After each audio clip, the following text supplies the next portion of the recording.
Bunnahabhain is the most unlikely island. If you're not familiar, Isla is a remote island in the North Atlantic off the coast of Scotland.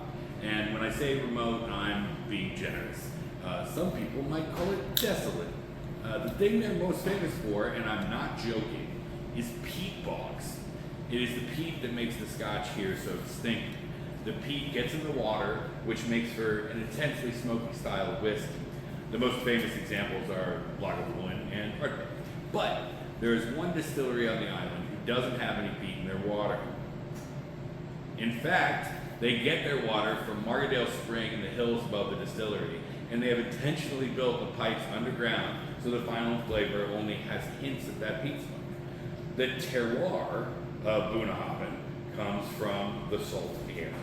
The distillery is right on the water, so over the long years, the whiskey aging in barrels is constantly interacting with air currents from the sea. So you almost feel as if you can taste the salt spread. That mix of peat and salt is why Bunnahabhain takes finishing so well.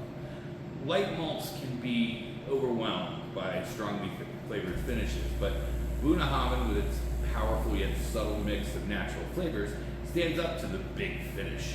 Case in point, Bunnahabhain Turas number 1, Manzanilla Amarone cask finish. They age in Manzanilla and Amarone cask, which should be a lot, but flows together beautifully. This is the first release of their new Westering Home series, where they'll be experimenting with different finishes on a vanishingly small quantities of single malt. In this case, that means only 886 bottles produced. Sure to be a collectible, this is also a perfect dram for fall, with its warm notes of cinnamon, dried fruit, hazelnuts, and raspberries, all underscored by the signature sea salt and just a whiff of smoke.